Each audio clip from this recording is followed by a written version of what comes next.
We can all essentially tell when a client or a subject is nervous or unsure of what is about to happen during the session. You may see them start to fidget, their voice starts to crack, or they can't seem to pay attention to you. Have you ever considered what might be going on here? And that it might be you actually causing them to do this? Hello, it's Scott Jansen from the Conversational Hypnosis Academy, and today we look at something very unique. Is your own unconscious mind sabotaging your hypnosis session?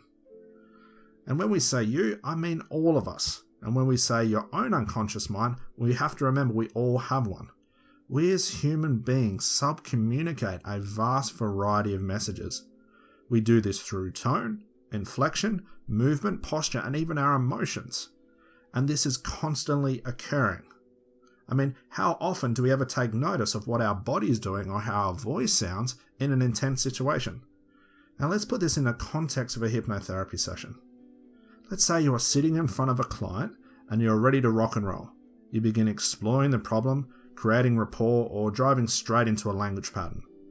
However, your start doesn't matter here. Then after some time and through time passing, you notice that your client is becoming nervous or closed off. Now this could be the result of any number of things, so let's just look at one of the causes for now. At this same time you notice that you have been flicking your foot up and down for argument's sake, and you had no idea you were doing it, but some part of you did, and this is your own unconscious mind. You see, this subtle unconscious movement may be masking your own nerves. It's this masking of the nerves and that is trying to suppress itself can cause this twitch or involuntary movement. It's at this exact time that your client's own unconscious mind assumes something about your tapping, the tapping of your foot. It begins to assume that you're nervous. So it makes the wrong assumption and thinks that you're asking it to do the same thing. Your client then starts to feel the emotion, the restraint, and has no idea why. We have to remember we have an unconscious mind sitting in front of us, and it is reading into everything we say, everything we do, and even down to a small unconscious movement, and it will make assumptions on this. We all do it, and our own unconscious mind does it consistently. So whatever we are communicating unconsciously can be read by a client's unconscious mind as a sign of instruction. I mean, try it for yourself. Look at someone, then point behind them and don't say a word.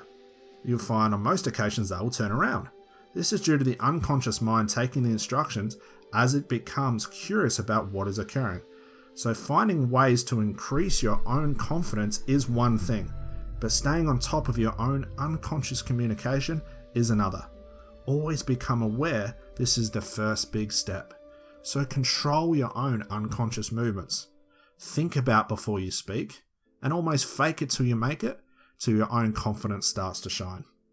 So that's all for now. It's Scott Jansen from the Conversational Hypnosis Academy. We look forward to seeing you on the next one. Goodbye for now.